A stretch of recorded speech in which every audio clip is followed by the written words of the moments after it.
some interesting quotes from Toby Alderweireld in the last few hours. He's done an interview with Tom Allnut, and he was talking about would he be open to returning to Spurs in some sort of capacity, and he says, yeah, for sure, it's up to someone else to decide if I have those qualities and about the right position, but I would do everything in my power. I think I have good connections with the fans and the club. I know the club. I played there for 6 years. If Tottenham need help, I'm there. Why not? I think the other guys would feel the same. We had a wonderful team at that time. That was our strength. I think about Sonny, Harry Kane, myself, Jan Vertonghen. They were down-to-earth people, good guys. Always put the club number one. Those are the people that you want in your club. I mean, we dream of those days again. With Harry Kane, Sonny, Jan, Toby. I mean, Poch as the manager. We yearn for those days back. We 100%. Really do. But I mean, what capacity would he come back if you do? Coach, I guess. Coach, sporting director?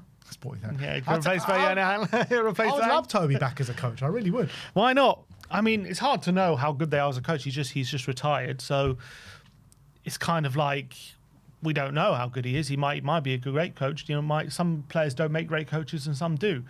So he was always a very smart player. That's what I'll say about Toby. He was never like the quickest, was he? But he seemed to not get caught out because how smart he was, his positioning.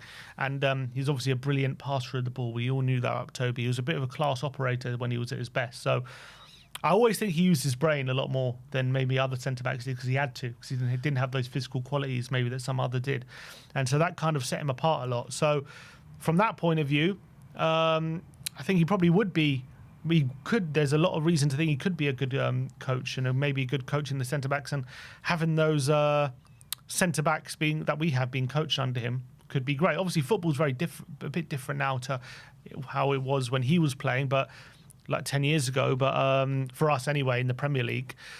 But I think his qualities, I mean, as a player, could definitely suit what we're looking for, potentially as a coach. So I'd love to have him back. But it's just about coaching those pings. That's all we exactly, need. Those long. Well, I think Vuskovic already seems to have a good ping in him, and then maybe Toby can perfect it for him. But I mean, sometimes when I look at those videos of Vuskovic, it reminds me of Toby. Sometimes those pings over the top. But I think it's great that we have him willing to help. But it's a difficult one. Just because he's a former player doesn't mean he's got the quality to coach at Tottenham at this current level. But I'm willing to give it a go if De Zerbi wants him. When I looked at him and Vertonghen, I always thought Vertonghen would make a really good coach. I never really thought the same about Alderweireld, but I'm willing to give it a go. That's for Why sure. not? Why not about Toby? I think the more people that know about the club that are in there, I think the better, to be honest. And I think he'll be such a good role model to have around the place for these young defenders that we have. I think when Poch comes back, he'll come back. Yeah, maybe. And interesting you say that, because he was talking about Pochettino potentially coming back. And he says for sure he'll go back to Tottenham one day. He wants it. The fans want it.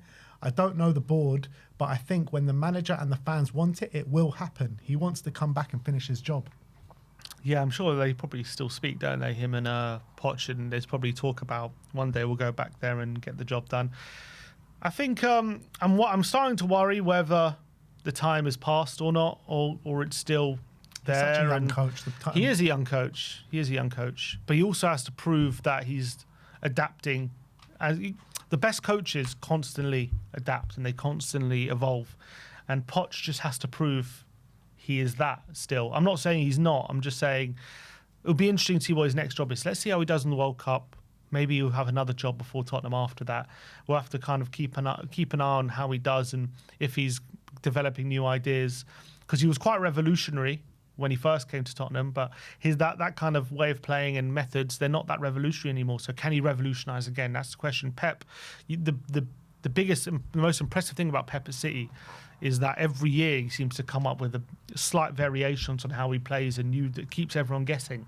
And which is why a lot of the time they have a poor first half of the season getting up to speed with, new ideas he's implementing, and then they go really strong in the second half because then they're fully implemented. And that's something maybe has Poch proven that.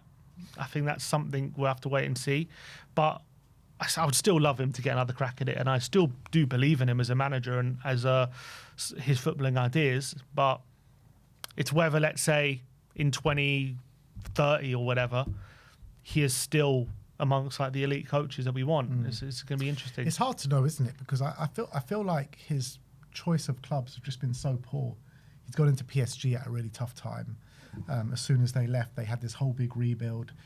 He's gone into Chelsea at a really tough time. Didn't get sacked, just left because the visions didn't align with him and the board. And we've seen, Maresca was exactly the same. He left because the visions didn't align. Many managers have left since Pochettino. So I just feel like his choice of club has been a bit poor since leaving Tottenham Hotspur, and he needs a good decision, really. And I think he'll get back in amongst it. I hope so. I still have a feeling he'll be here. He'll come back one day, but I'm just starting to worry whether the time is passing or not. He's talking about Romero, and he says, I think he's an unbelievable player in moments. For example, with the red cards, you don't help your team. When your team needs you, you need to be the captain steering the ship, not putting it in more trouble. He's a very good player, but he should have done better in some situations. For me, centre-backs are players that you need to count on, to be flawless, not crazy. Win you battles, be secure. That's the number one. Long balls, passes between the lines, of course that's a plus. But the basic is to be secure. A captain has to be aware. Not to, I don't want to be, I don't think he's causing trouble, but not to be a risk to himself. I call them trustful leaders. You need to be a calm person. So well, Romero's not a calm person. Toby on Romero. I mean, he's not wrong. I mean, that's exactly what Toby was, wasn't he? He was the kind of guy who we used to call him Rolls Royce. He wouldn't make wouldn't make mistakes, but he was always kind of one step ahead. He wouldn't dive into things. He was a very different kind of centre-back to Romero. Romero obviously likes to get stuck in. He likes to go into full-blooded challenges. He likes to be a step ahead of the tackle, whereas Toby likes to read the game a bit more. Toby is the one who kind of he doesn't want to make a tackle because he's already in the right position to pick up the ball, kind of thing, and he's in the right position to pick up any passes over the top. He's very different. When it comes to putting the club in trouble, obviously on the pitch, definitely this season especially, Romero's been doing that with some of the red cards. Do you think he was making any references to some of the comments he's been making? Potentially. I think it's more on the pitch that he's talking about, to be honest. Because he was talking about, I don't know if you have that quote, he said you have to be big. He was talking about the club is bigger than you, and you don't want to be putting the club into disrepute. So I didn't even see that. Yeah, that maybe you didn't have that one. The same interview. Yeah, which I thought was interesting. Which look, that is definitely talking about it off the pitch. Yeah, that's what. That line was left out, but because he said that, which I obviously when. No one really did that apart from maybe Danny Rose when he was at Tottenham. But also Tottenham was just a bit of a different thing then because we were a bit... we were good. Yeah, we were good. We were in a better place. We had Poch.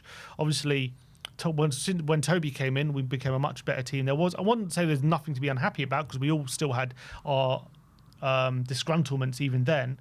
But I think now it's just very different. We're in relegation battles, like we're in the wilderness at the moment, and Tottenham was going in the right direction under Toby, so there wasn't any need for him to, come out publicly and criticise the board.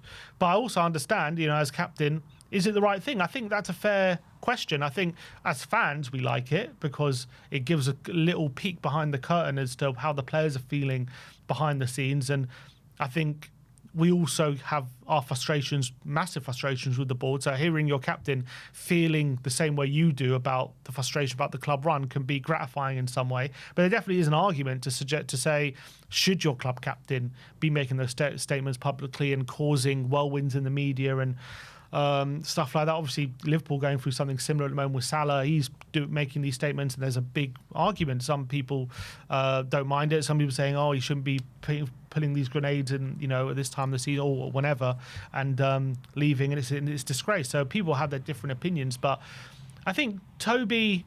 The only thing I'd say about it is, yes, he didn't do that, but there was less need to. It was a bit of a different situation, I guess, back then. But when Danny Rose was coming out, talking about player wages, and they were getting paid so much less than teams that they were outperforming and stuff players like that.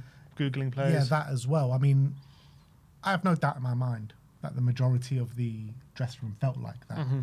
But I think the big cases there, they all wanted to keep it in house, and whether they complained about it or not behind the scenes is a different story. You don't know what situations lead to Romero going public with it all. He could have been complaining he could be speaking to people behind the scenes, and then nobody listens, and then he feels like he has to go public. So it's hard to comment too much about it when you don't know what goes on behind the scenes leading up to it as well. But also, I think the difference with Romero is, obviously, we're losing game after game. The players are getting slaughtered, right, by the fans, by the press every week.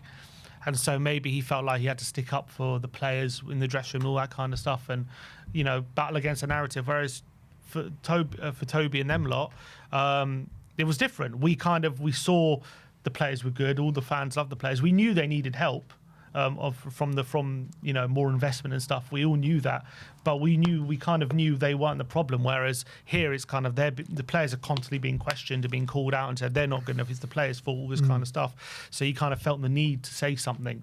Whereas they kind of felt assured that they knew that the fans didn't think they were the problem. Yeah, it's a good point. All right, well, that's the Toby Alderweireld comments. Let us know in the comment section below your thoughts regarding them.